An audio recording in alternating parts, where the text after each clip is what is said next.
मनोज जरांगे पाटील गुंड असून याआधीच त्याला तडीपार केलं पाहिजे असं म्हणत ओबीसी आंदोलक नवनाथ वाघमारे यांनी टीका केली आहे। धनंजय मुंडेंना आरोपी करण्याचं काम हे न्यायालय ठरवेल, मात्र जरांगेनं बीड जाण्याचं काम केलं आणि पोलिसांवर हल्ला करण्याचं कामही केलंय। जरांगेंची सुरू असलेली एसआयटी चौकशी नेमकी कोणी गुंडाळली, जरांगेंचा पाठीराखा कोण आहे, त्यामुळे जरांगेंची एसआयटी चौकशी पुन्हा सुरू करण्यात यावी। त्यामुळे जरांगे हा गुंड असून त्याला मराठवाड्यातून हद्दपार केलं पाहिजे असं म्हणत वाघमारे यांनी जरांगेंवर सडकून टीका केली आहे।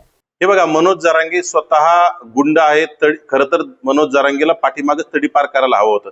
मनोज जरांगेवर यापूर्वीच विधानसभा अध्यक्षांनी एसआयटीची लागू केली होती, परंतु ती एसआयटी नेमकी कोणी गुंडाळली आणि एसआयटी गुंडाळण्यासाठी कोणाचे आशीर्वाद आहेत, कोण जरांगेला पाठीशी घालतं, हे आज तपासण्याची गरज आहे।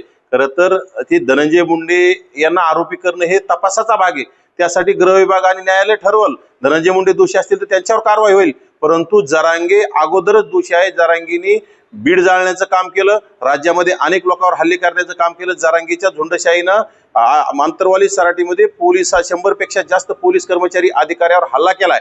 यामध्ये जरांगेची एसआयटी एसआयटी लागली होती, परंतु ती गुंडाळण्यात आलेली आहे। परंतु ती आता तात्काळ एसआयटीची चौकशी झाली पाहिजे आणि जरांगेला तात्काळ या मराठवाड्यातून हद्दपार करून पश्चिम महाराष्ट्रात अगदी बारामतीच्या काकाला दत्तक देऊन टाकलं पाहिजे, कारण तो बारामतीच्या काकाचा अतिशय लाडका आहे, रोहित पवारांचा लाडका आहे। कारण रोहित पवारांच्या आशीर्वादानं हे सगळ्या गोष्टी जरांगेने, रोहित पवार असेल, त्यांचे तत्कालीन स्थानिक आमदार असतील, यांच्या आशीर्वादाने हे सगळं आंदोलन त्यांनी सुरू केलं होतं। त्यामुळे जरांगेला तात्काळ जरांगीच्या मुसक्या आवळल्या पाहिजे। जरांगेला कमरात लात घालून या मराठवाड्याच्या बाहेर त्या काकाकडे बारामतीच्या काकाकडे पाठवण्याचं काम पोलीस प्रशासनाने केलं पाहिजे। हे बघा, प्रशांत कोरटकरांनी अतिशय छत्रपती शिवरायांचा, संभाजी महाराजांचा अपमान केलाय।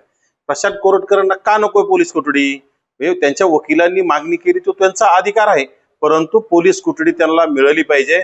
आणि कुठंतरी काही निमित्त सांगून पोलीस कोठडी नकोय म्हणणं हे अत्यंत चुकीचं आहे। ज्यांनी गुन्हा केलाय त्यांना न्यायालय ठरवेल ना पोलीस कोठडी द्यायची का न्यायालयीन कोठडी द्यायची, हे अधिकार न्यायालयाला आहेत। परंतु हे पोलीस त्यांच्या वकिलांनी मागणी केली, परंतु त्यांना नक्कीच पोलीस कोठडीच मिळाली पाहिजे, कारण प्रशांत कोरटकरांनी अतिशय चुकीचं काम केलंय, त्यांना शिक्षा झाली पाहिजे। आशिफ सरोदे ज्येष्ठ वकील आहेत आणि प्रशांत कोरटकरांचे वकील, मला तर वाटतं त्यांचा ते वैयक्तिक वाद असू शकतो, त्यांचे काही जुने वाद वर याच्यात आल्यासारखे दिसतात। आताच मी मीडियाच्या माध्यमातून बघितलंय, परंतु नक्की त्यांचा वैयक्तिक वाद असेल, परंतु प्रशांत कोरटकरांना पोलीस कोठडी झाली पाहिजे।